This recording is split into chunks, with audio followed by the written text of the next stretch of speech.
Hey everybody, welcome back to the LuckyDog podcast. This is your host, Elias Roush. This podcast is sponsored by EliasRoushMedia.com, photo, video, digital media production. Today we are discussing Ip Man 3, the 2015 Hong Kong biographical martial arts film directed by the same director as the second one, Wilson Yip. Produced by Raymond Wong. We're bringing back the same writer, Edmund Wong. He's also being joined by I think this is the new action choreographer, Yin Wu Ping.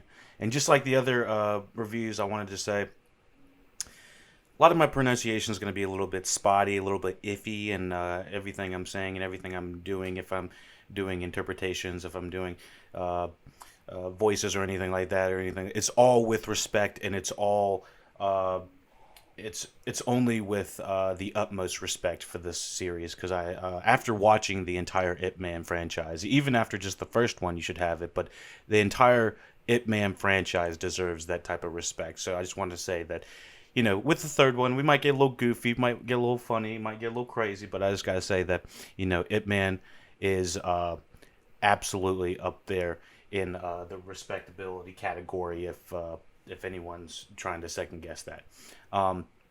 So, Ip Man 3, believe it or not, is the third Ip Man in the Ip Man film series, based on the life of Wing Chun Grandmaster Ip Man. It features, once again, Donnie Yen reprising his title role. Ip Man's pupil, Bruce Lee, is portrayed by Danny Chan, and Ip Man's fellow Wing Chun expert and rival, Tin Chi, also known as Sem Nung, or Nung, I think. I'm not sure if the N's pronounced in Chinese, so I'm kind of a little bit, I'm still a little bit in the dark about some of that. Sorry about that. Once again, I'm gonna get some of this wrong, so bear with me, or just throw it in the comment section if I'm getting any of that pronunciation wrong, or anything else wrong. Help me there. But Sam Nung is portrayed by Zhang Jin. The film also features Mike Tyson. Principal photography commenced in March 2015 and ended in June of that year. The film was released in Hong Kong December 16th, 2015.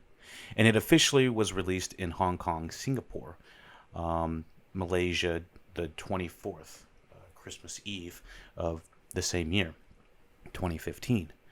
It opened in Taiwan the 31st of the same year, in New Zealand, United Kingdom, the following year in January, and eventually Australia as well. So I think what we can tell is Ip Man as franchise, and as an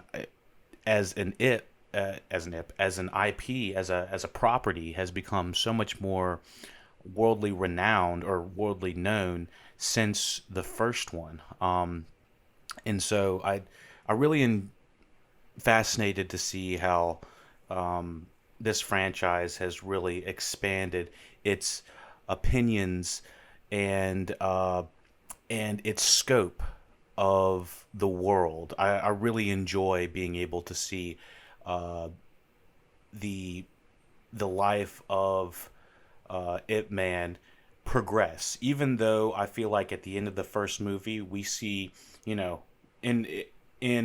an essence, this is what his life is going to turn out. But at least in the third and fourth movies, we are able to actually,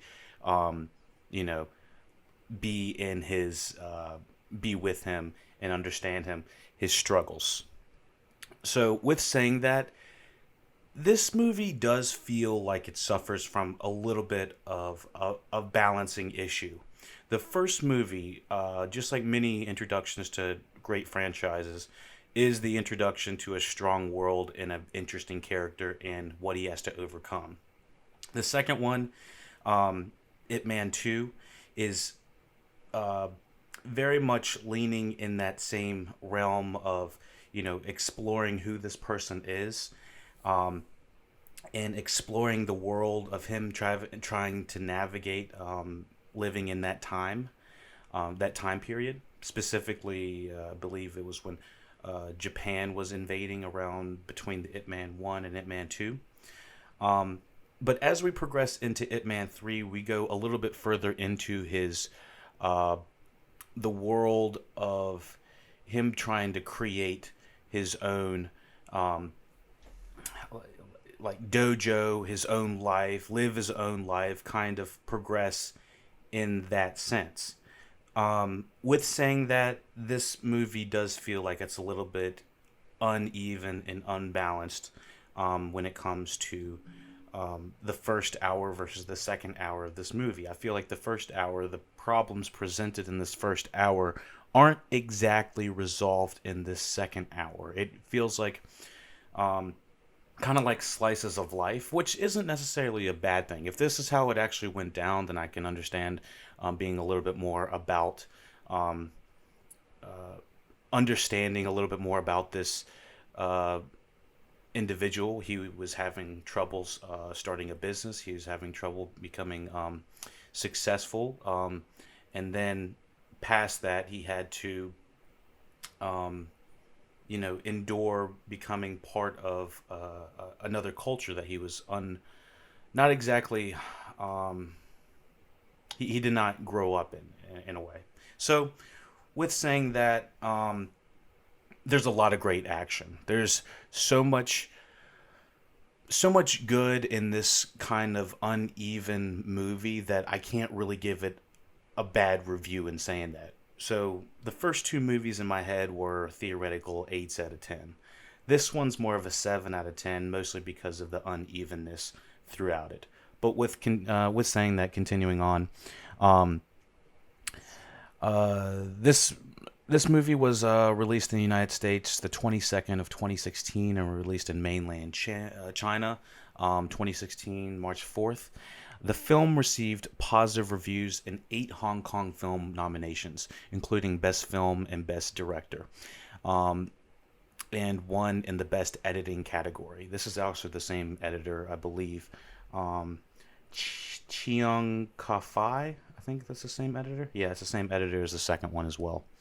So it won Best Editing category. It also won Best Action Choreography, Best Director, and Best Picture at the 2016 Shanghai International Film Festival. So, with all these awards that this movie has won, I gotta say it does have great direction. I don't know if I'd give it Best Picture because I didn't obviously see everything else that was presented during that time, but uh, if I had to say if it won Best Action Choreography, I wouldn't blink an eye at that. I mean, there's the the thing about the Ip Man series is that it can become repetitive in having many of the same types of fights throughout the series. And I always feel like they are able to diversify the types of fights, even when it comes down to whether if it's just hand to hand combat, or if it comes down to the environment that they're in, or if it comes down to um, like the weapons they're using or something like that, or the style of martial arts versus the style of fighting. Like I mean, at the end of Ip Man 2, they do have the Western boxing versus Chinese Wing Chun. So with all of that comes a very diverse plate of fighting that you get to watch, and it's generally shot very amazingly. We also have the same music, Kenji Kawai, and yeah, budget of the third movie versus the second one. The second one had $12 million budget, made back $49 million. The third movie, I think the third one was the one that had one of the widest releases as well. Because Ip Man 2 was last released by Mandarin Films, and I don't think that they released anything after that. So the next film, Ip Man 3, was distributed by Pegasus Motion Pictures. And I guess that they they did some signing. I guess I assume that's the company that's responsible for getting it over overseas into other territories as well. So this movie, the third Ip Man, is 105 minutes. I want to say that is about an hour and 45 minutes. It's just a little bit shorter than Ip Man 2, but nothing that I could really tell at that point. Um, and like I said, the budget, they doubled the budget from the Ip Man 2 to Ip Man 3. So they went from 12 million from Ip Man 2. Ip Man 3 made on a budget of 36 million. And I do feel like you can tell the cinematography in this third movie is some of the best. I think the colors are the most rich in this. Cinematography by Kenny C. So with a budget of 36 million, they brought back 157 million in the box office. So I think at that point they're like, holy, I think we're gonna have to do another Ip Man after that. And I actually found when I was looking at the Ip Man trailer, they were advertising the third one as the finale, which is kind of it's not exactly what happened as we know now. There's a fourth one that's with Donnie Yen, that's the finale. But there's also a spin-off from this movie featuring some of the same people behind the scenes. I'm not exactly sure about how many people. It's the same writers, Edmund Wong, but he's also joined by the same guy that's in here, Tin Jin Zhang. So, yeah, it sounded like the Ip Man 3 was the one that they were like, I don't know if we're going to have one after this, but obviously they did. Because some of the trailers, they said, this is the finale. It's like, the finale before the finale, maybe. Because there happened to be a fourth one. So anyways, this is where we are going to drop off a chunk of the viewers. I want to say thank you for watching, listening, LuckyDog Podcast. Let me know how I can improve the podcast. Right before we sign off, I do want to give a quick shout out to everyone that's been watching the Ip Man reviews. Thank you for watching, listening, LuckyDog Podcast. If you want to support the podcast, what would help the most right now is 5 stars on iTunes. Hit the bell and subscribe on YouTube, and check us out on Twitch. We are live right now. You can ask all the questions your little heart desires while we're live on there. And so, on top of all of that, I gotta say, it was a really solid entry into the franchise. Like I said, some of the dramatic beats in the second act are what kind of elevate it to a different level for me and kind of show a different side of Ip Man. I will give the pros and cons real quick about this movie, just so that so you can kind of understand specifically where I'm at. So I enjoy the story. Obviously, the action's amazing. I love the wide shots they have in here. This movie feels the most like a dance. I found out that Donnie Yen was actually in like a dance movie or something like that, and I gotta really see more of Donnie Yen's work after this. But apparently he was in a breakdancing movie in the 90s of some sort. I'm not 100% sure. But anyways, he was in a breakdancing movie, and this movie felt like the most like when they were fighting, it felt like they were, in a dance as well and stuff like that. So the cinematography has the most rich colors from in comparison to the other two. So these are the things I really enjoy about this movie. The thing I didn't like I said earlier, was the pacing and the kind of mismatch of the story. I do say I like the story in this. It's more of a pro than a con, but I will say it is also uneven in the con side as well. Let's hop into the plot for Ip Man 3.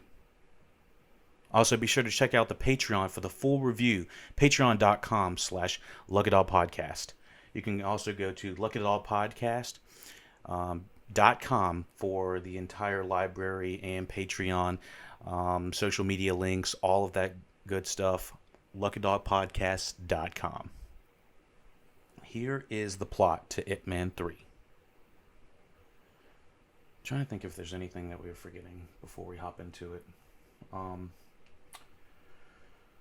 Like I said, I don't really think we have to talk about the casting or anything. More essentially, majority of the same cast, that type of thing. So let's see.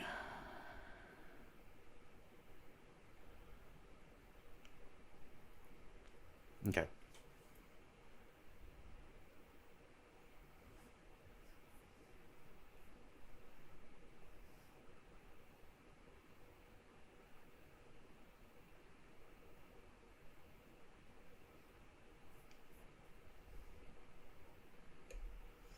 We'll get a little bit of drink before we get a little started.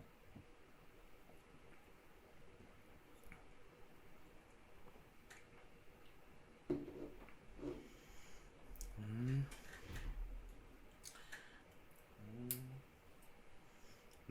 I'm trying to build the energy. Building the energy. Ah! Ah! Ah! You know what? Actually, the more I think about it, the thing about Ip Man, in comparison to like the Bruce Lee character in the movies and Bruce Lee in real life, um, Ip Man seems to, at least Donnie Yen's take on him, is that one, he's not nearly as loud and he's not nearly as, ha, ha, ha about it. He's way more calm and subdued with his type of attacks and stuff like that. So, just wanted to kind of point that out. I wanted to see. The more I get into this franchise, the more I want to learn about like interesting figures of pop culture, especially martial arts, just like Bruce Lee. I want to see how his development became to who he is, because based on some of these scenes that we have with him here, he seemed to have always kind of been a not a not a he always seemed to be kind of a guy that would want to stand out, and Ip Man did not seem like that kind of guy. So we'll talk about it a little bit more as we go a little bit further into the series. Excuse me, I need to burp and have more seltzer at the same time. I figured, a little bit of seltzer would kind of cleanse the palate and allow us to continue on. I bet y'all are like, God dang, can y'all just start the fucking plot? All right. So in 1959, Ip Man settles into his low profile in Hong Kong. His elder son, Ip Chun, has returned to Foshan to study, leaving Ip with his younger son, Ip Ching, and his wife, Ching Wing Sing. In Hong Kong, they left with his wife in Hong Kong. Bruce Lee visits Ip and asks to become one of his students. After Lee demonstrates his speed, Ip neither accepts nor rejects him, but insinuates for him to leave by opening the door. I'm not 100% sure at this point, but I'm pretty sure that they were that behind the scenes. There was kind of a struggle of trying to get the rights for Bruce Lee from his family. I'm not sure if they just allowed him to have a couple of scenes and they said, "This is what you get, and that's all you're gonna get." Or what. I'm not really sure what the negotiations were, because it feels like they want to have Bruce Lee be a part of this franchise, but there's also kind of like this arm length distance from him. It's like you can look but don't touch, that kind of thing. And I understand from like from a family standpoint why you wouldn't want a bad representation or a negative representation of your family to be represented like that, and then that's how people start to assume that he was. Not that this is a bad representation of him. It's just the concern that it might be. I mean, think of kind of like what the Tarantino stuff is going on right now. It's a sticky situation. So, after Ip Ching gets in a fight with his schoolmate, Chung Fong, their teacher, Miss Wong asks the parents to come to school, though only the Ips arrive. As an apology, the Ip family invite Fong to their home for dinner. At Ip's house, Fong displays rudimentary, impressive Wing Chun skills. When asked who his mentor is, Fong says that it is his father, Cheung Tin Chi, who shows up to collect his son shortly after. Cheung Tin Chi is eventually going to have a spin-off film starring Jin Zhang and I believe he is a martial artist in his own sense, in his own right. I don't think I. Okay, so he is a wushu expert and former champion. That's what I'm seeing. Um, but other than that, I don't really have too much background on him. I gotta say, he's a badass fighter, and I really like him in this movie. I've watched Master Z with his spinoff in it, and I am not hot on it. I'm not hot on this character in that, and it's not really so much his fault. I really just feel like it's mostly the writing in that movie. But I think I'm gonna do a review of Master Z with um, this actor in it as well, Jin Zhang. So yeah, let me know what you thought about the Master Z movie as well. Just throw it in the comments if y'all want to see the review. Let me know as well. Also, all reviews are going to be posted in the Patreon section, Patreon early, and on the website. So, Ching Tin Chi, who shows up to collect his son shortly after, although Tin Chi interacts cordially with Ip, he secretly envies and seeks to surpass him. Tenchi participates in underground fights organized by Ma King Sang, a local triad leader who works for Frank. Frank is played by Mike Tyson. I'm going to get a little bit of drink. I'm going to get a little drink because I heard the name Frank. What you going to think?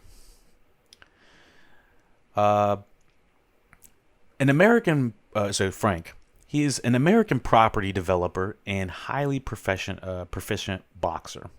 I think this was around the time that Mike Tyson was kind of coming back a little bit as an actor on the big screen. Mostly, I want to say because of The Hangover, um, but don't take my word for it. The Hangover was in '09, I believe. So this was just only a few years later. Um, So let me see. Frank orders Ma to acquire the land occupied by the school where Ip Ching and Chiang Fong study. When Ip goes to collect his son from school, he witnesses Ma and his men beating the school principal after he refuses to sell. Ip interferes and restrains Ma, but is forced to release him. Ip seeks help from his close friend, Fat Po, a local police sergeant. And why is this guy's name Fat Po because he's a heavyset guy, or is his name literally Fat Po? I'm just curious because sometimes they're calling him Fatso, sometimes they're calling him Fat. It's like, is this like calling someone like Fat Frankie or something like that? Is it like a name, that kind of thing? So Poe agrees to help, but says that he lacks the manpower and influence to protect the school every day. It then decides to guard the school alongside his students. So I gotta say, this first half of this movie, he's trying to protect this school and these these underground fights and these men that Frank is sending over. They want the school grounds, I guess. They want to acquire the land where the school is, and so by doing that, it's like it's almost kind of like a save the school, save the rec center kind of thing. But but we got It Man in there ready to give him a whoosh straight to the neck. So that night, Ma's men set fire to the school and attempt to kidnap the principal. I mean, this was some really intense shit at this point. I was like, holy Santa Claus. Y'all didn't have to do all that now. Tin Chi happens to be passing by and helps fight off Ma's thug. So this is where we're kind of given the false impression. In my opinion, this is the first time that we see, other than him showing up kind of late as being a not so great father, is what we kind of are seeing, or maybe just like a struggling father at that point. But when he shows up here and starts to fight off the Ma's thugs, comes off as a good guy. Excuse me. Tin Chi's skills impress Ip, and he thanks Tin Chi for his help. And I gotta say, the fighting here is very impressive. I love anytime Tenchi comes up as like, you know, comes up and starts giving him a nice whoosh, right on the neck. Um, so yeah, let me see what we got. Uh, Tin Tin Gosan, local martial arts master and Ma's former mentor, is enraged by Ma's unscrupulous acts and confronts Ma at a Hong Kong shipyard, humiliating him in front of his men. Uh, Ma wanted to retaliate with a hidden knife, but Ip stops him. I gotta say, I love this. I love this guy, Tin Gosan. Isn't he Master Law? Is he Master Law? Anyways, I just remember Master Law in the second movie, like always talking the maddest shit. Like when they went to the round circle of guys at the beginning of the second movie, and Ip's there, Master Law I feel like is one of the guys there that is talking the most sack, and he's like, all right, this, Ip ain't got sack on this. I mean, he's the guy that is talking the most and gets his ass kicked almost immediately, almost every time he's in a scene and having to talk shit. He's the hothead in the room that's gonna get his ass kicked, but he does not care, and he goes hard. I gotta say for going like a hard as a master, and all these masters are like older at this point, so it's just it's interesting seeing some of these older guys still have that old man strength, just a straight yeah. Oh my goodness. So yeah, Ma is a former uh I want to say this is Master Law. I'm gonna say Ten Gosan is Master Law. I could be wrong, but if I'm not, Ten Gosan trained Ma, and so he is like humiliated by Ma's actions at the Hong Kong shipyard, humiliating him in front of his men. Ma wanted to retaliate with a hidden knife, and he's like, but Ip Man hits the kibosh on it, or hits the Ip Man kibosh, and Poe arrives and keeps tensions from escalating further. This kind of yada yada's it, but it's about to like go down. Ma offers Tenchi a large sum of money to get revenge against Go San on his behalf. Desperate for money and wanting to open his own martial arts school, Tenchi accepts the offer and attacks Go San, hospitalizing him. And so this was the part. This is a very dark scene, expertly shot. Once again, this is one of the times that I got to say, like just like the shipyard, just like just like the previous fights, it has a very interesting set. Having a fight where all of these like umbrellas are everywhere and having two masters, it's like skirt, skirt, skirt, skirt, skirt, like some craziness. Um, so having Tenchi, this master versus I want to say it's Master Law, um, is it's intense. They could have even had a longer scene of them just like waiting for this guy to start attacking him, but they just go instantly in it. I mean, Master Law is like, "Hey, who's going on over? What's going on over there?" He turns and fucking the Tenchi's like closing the thing, and he's got like this mask on, and Tenchi looks like a freaking badass in this movie doing this like uh, with this mask on. But I gotta say, this is really fucked up. And at this point, I feel like Tenchi is not redeemable, even though we know what happens at the end of this movie. This is my problem with this movie, is that I don't think what's happening in this first 30 minutes has anything to do with the middle half of this movie. It is so from, it feels almost from like two minds. And um, and what happens in this first hour feels like it's almost wrapped up all in that first hour, with the exception of Ten Chi, which is just like this string that's coming from the first hour to the second hour. That is the only plot thread that is kind of keeping everyone together, in my opinion. Like, I felt like it was kind of, this movie starts off like a struggle for it to like have money, have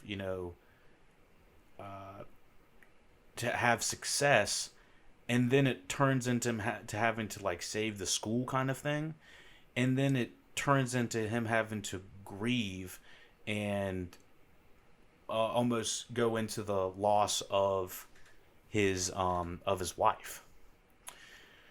So, yeah, it gets fucking deep. I was like, I was not ready for all this. I thought it was going to be martial arts the whole time, but my guess is that because we're still basing this very loosely in real life, I think that must have been what happened. That Ip's wife also got cancer. So Ma offers Tenchi a yeah, okay, so Tenchi attacks Gosan and hospitalizes him. See, he could have killed Gosan, and that would have made him completely irredeemable. But I still, like I said, just hospitalizing him, I think he like breaks his arm. He's like, something of that nature. Still very hard to watch. Because this young guy is clearly outmatching this older man. It's just, it's a little bit hard to watch in that sense. Uh, okay. It receives a call from the hospital and visits Gosan.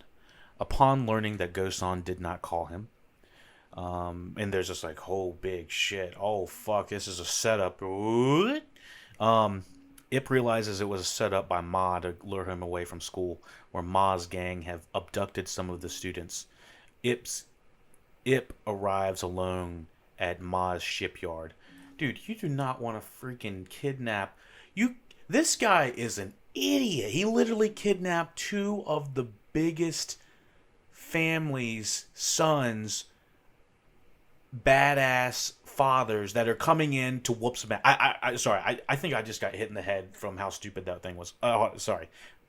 You've got to be so stupid to kidnap the sons of two of the biggest badasses in the series. I know that that's going to be the setup, but holy Santa Claus, if anybody ever did that, you've got to be just give yourself a fat neck right there and a Judy chop and just call it a day, because that is the dumbest thing. And you're just signing your death wish right there. I was like, this is, dude, luck of the draw, right?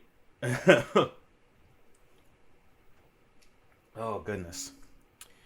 So what do we got? What do we got? Ip arrives alone at Ma's shipyard, where Ma holds Ip Ching at knife point and threatens to sell the children into slavery if the principal refuses to sell the school. Which, what the hell? That is some that's some intense bargaining right there. And it's weird that they're trying to bargain with Ip at that point. It's like, wouldn't you want to get like someone that's related to the principal at that, or someone that's a little bit higher up? That, like, Ip's son is just like a just collateral alongside Ten Cheese as well. Um, so I got to say the young boy in this that plays Ip's younger son does an excellent job. I got to say all the children actors throughout this franchise have done excellent jobs. Um, there was never a time or time that I was questioning what you know their motivations or emotions. And just like here, he's having to put on some hell of emotion right there for a kid. Very impressive. Um, let's see.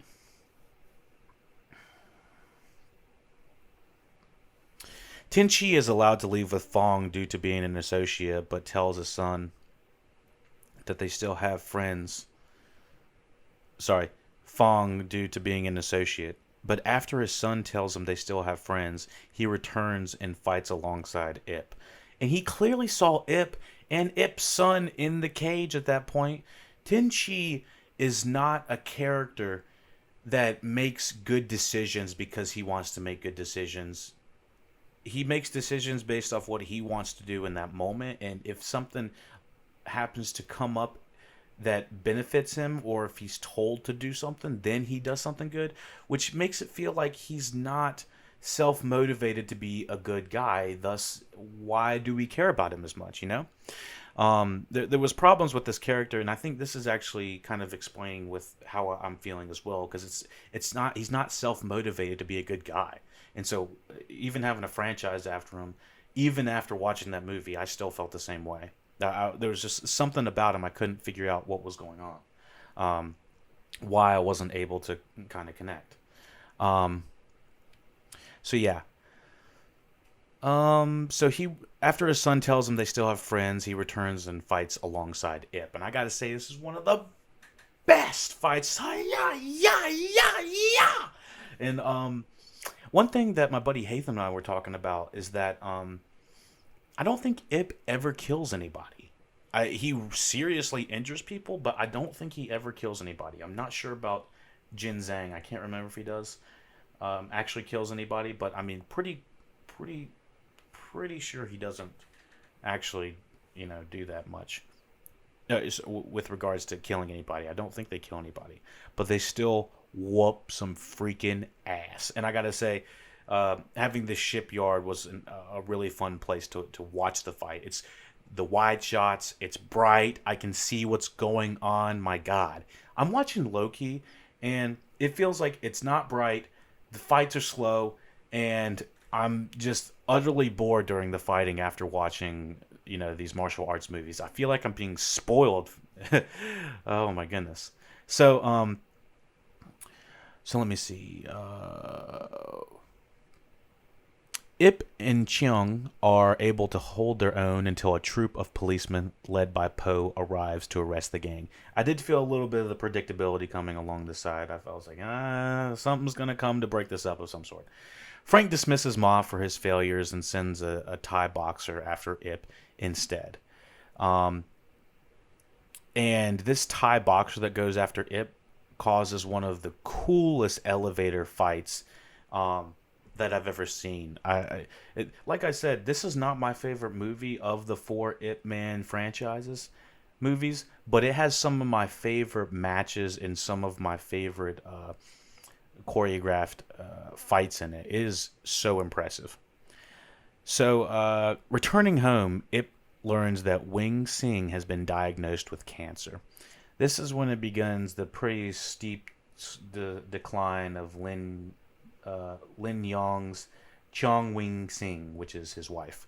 I love her portrayal of Lin Yong. Like I said, I do feel like it does feel a little bit outdated with the regards of giving her like a full backstory that isn't completely resolved around just the men in her life, like giving her actual things to do besides, just having health problems and stuff like that. Between this movie, alongside everything that's going on, you are seeing her deterioration, unfortunately, and it's hard to watch. And Ip Man seems to be so focused on one side of his life that he's not seeing the other part that is actually more or less at risk of losing sooner. On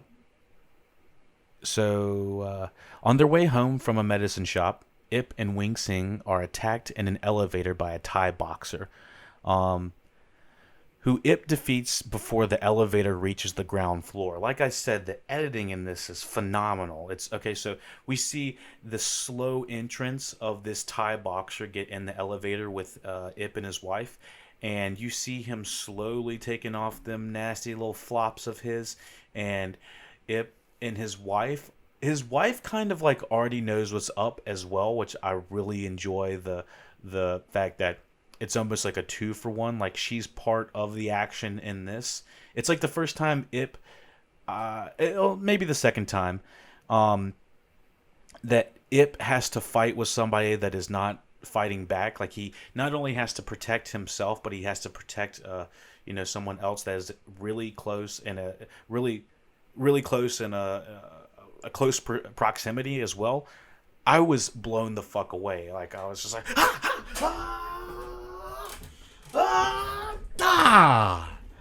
Sorry, and if you're watching live, you got to do a slow 360. But it was just like I was not ready for all of that at all. And then having the guy get defeated before the elevator reaches the floor is just cherry on top.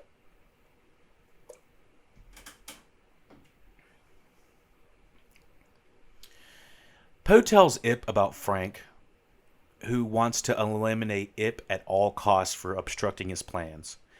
Ip confronts Frank in his office, where Frank promises to leave the school alone if Ip can last an entire 3-minute fight. Which it's like this is what it's come down to. It's almost like with Fast and Furious. It's like, you know what? I really hate you, but you don't have to leave the city if we have a 10-second, 30-second race. You know, if you beat me in a race, then total respect. It's like I like you after that. So it's kind of like Mike Tyson and Ip Man have this like utmost respect for each other if they're able to, you know, fight for 3 minutes and withstand each other. It's like, okay, that makes sense, I guess. So, let me make sure something.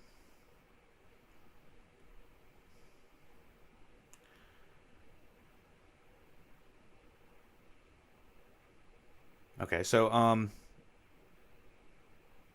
initially overpowered by Frank's muscle and sheer force, Ip turns the tide by attacking Frank's lower half. It's kind of like this thing, you know, when Bruce Lee's thinking in his head what the master said, and attacking the. I think he was remembering back to Ip Man 2 when he was fighting the Twister guy, fighting I think something that Sammo Hung had said in the second one. You know, you got to attack the ribs, kind of thing. Let's see. So initially overwhelmed by Frank's muscle and sheer force, Ip turns the tide by attacking Frank's lower half. They draw. They fight. They fight to a draw after the 3 minutes pass, seemingly impressed. Frank keeps his promise. So before that, they have one of the most impressive sequences when it comes down to. I think this was much more better choreographed than the movie was in the end of the second Ip Man, when it came down to the boxing western styles, like ha ha ha ha, and versus the Wing Chun style, like some of those. So I like, despite how you feel about Mike Tyson, he is an imposing ass force. I've seen Mike Tyson in person. He's an imposing force, but he's not a very huge guy. He's kind of like low and brooding. But based on this movie, you would have thought he was probably 6 foot. I want to say he's probably 5'5", if that. Not 100% sure. But yeah, I enjoyed the hell out of this fight. Like I said, it goes alongside with some of the best fights in Ip Man franchise history. And so, after this 3 minutes pass, seemingly impressed, Frank keeps his promise. It's like this awkward goodbye. It's like, all right. After it's like, ha ha ha ha ha ha ha ha ha, block, scare, one of these, one of those, one of those, one of those. And then like right when everyone's about to, right when Mike's about to give a hit on Ip's about to karate chop him. I think about to do like a mega blow on freaking Mike Tyson's upper neck, like they were about to do it at the same time, but he didn't get it in time. So yeah, utmost respect. And it's kind of this like awkward. All right, well, we'll see you, Mike. We'll see you next time, I guess, or not. And so Mike Tyson's out of the movie. It's like, fuck it. And I was like, okay. And Mike Tyson's little girl wants the balloon on the ceiling. I was like, we'll get you another one. It's like, what is even going on at this point? So anyways, Tai Chi opens his martial arts school with his money he obtained from Ma, and claims that Wing Chun is genuine while Ip's is not. This whole last part of this movie feels so tacked on, and that they needed to have a roundabout Ip come teach this guy a lesson, and I don't feel like it's natural at all. I feel like they should have just focused on his wife. So, which at one point she's like dying. Really, she's in really bad condition, and she's like, the best thing that you could do for me is practice Wing Chun for like one of the last couple days of my life. And it's like kind of like, really, that's what you want to be doing? You want to watch him practice? But on another level, I was like, yeah, I guess that would probably make you feel pretty good. The sound, the feel, the look, so much about practicing Wing Chun in that style with the the thing that they practice on. I can't remember what the thing they're practicing it on is, but the wooden block thing is cool. Despite it not moving and it not being incredibly like fast or anything about it being like popping about it. It's not like a boxing bag that's coming back you like a speed bag like it's like it's all about the form of what you're doing on it. Yeah, hold on. Let me see. What do you? Hold on. I want to see what you practice in Wing Chun. What do you practice Wing Chun on? This might. Hold on. Wing Chun. What is it called? A practice dummy? A flexible Wing Chun dummy. Oh, I guess I figured there would have been an official name. I'm just saying Wing Chun dummy. If you have like an official name to what these are, let me know. Um, yeah, I can't really find anything. A flexible, adjustable Wing Chun dummy, Mook John Chong. Are these people or is that a thing? I don't know what's going on. Um, Muk Yang Jong. Yeah, I'm not exactly sure what that is called. It must just be a wooden dummy of some sort.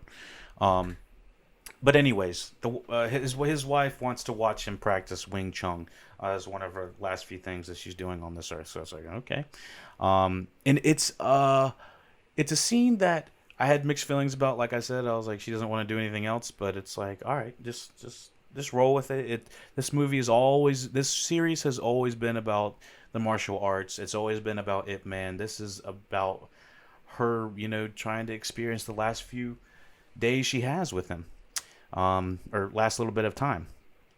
So yeah, it is sad seeing his wife deteriorate at that rate.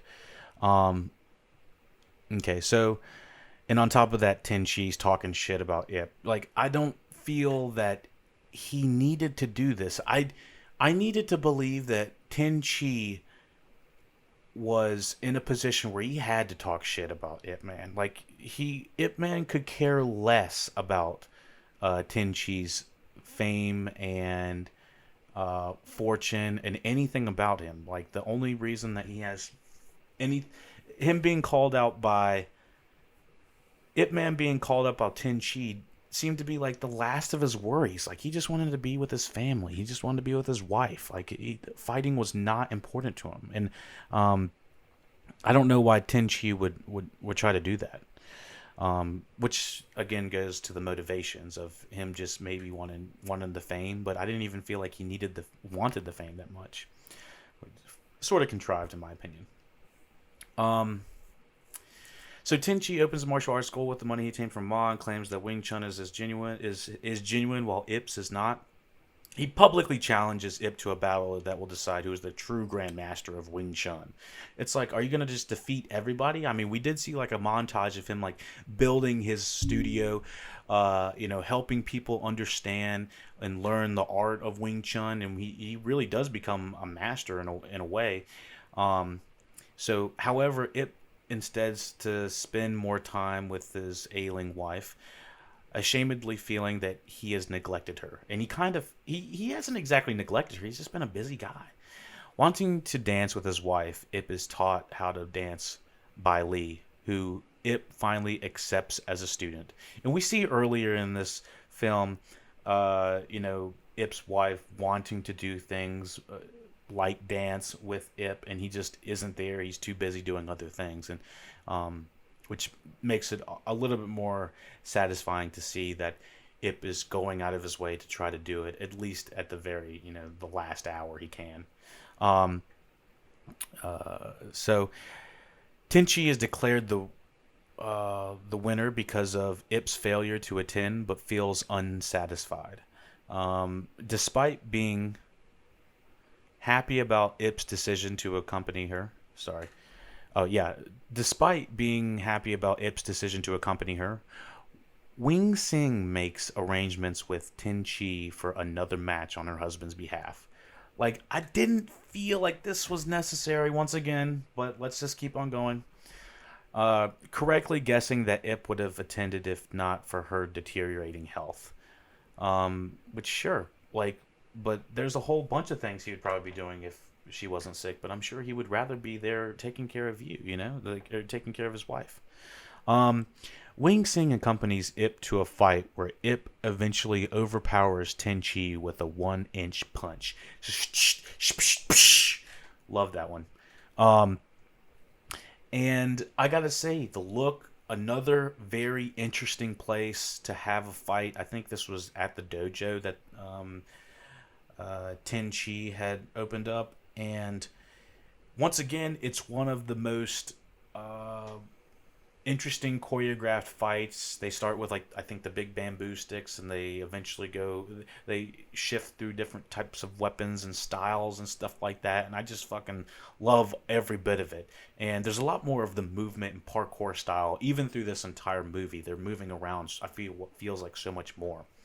And I don't believe we have Sammo Hung choreographing these movies anymore at this point. I'm not sure where he went after Ip Man 2. He's still alive from what I can tell. He's only 69. But for some reason I don't see him in Ip Man 2, 3. Sorry, he was in Ip Man 2, wasn't in 3. But yeah, I'll have to do a little bit more research to figure out if there's anything else about him. What else do we got? So Tenchi accepts defeat and destroys the banner, proclaiming himself to be the Grand Master. Ip tells him that spending time with their closest ones is more important than competing with others, which I felt like that he knew that. We all knew that way before this was going on. A closing on-screen text states that Wing Sing passed away in 1960 and that it helped make Wing Chun well known internationally, thus leaving a legacy. And that is Ip Man 3, 2015. Let me know what you thought about the review. Let me know how I can improve. LuckyDogPodcast.com. Let me know all that good stuff. 5 stars, subscribe, do what you can to help support the podcast. Find us on Twitch. We're live right now on Twitch. But yeah, that was Ip Man 3. At this point, we just got to do Ip Man 4 as well. We'll probably continue to do it. Yeah, we're here live right now if you want to come ask some questions. But yeah, check out all of the Lucky Dog Podcast social medias. Check out all of the links. You can go on the website, LuckyDogPodcast.com. Patreon, get the full review. Patreon.com/LuckyDogPodcast. All that good stuff online, ready for your listening pleasure. Thank you for listening, watching Lucky Dog Podcast. Take it easy. Kind of forgot.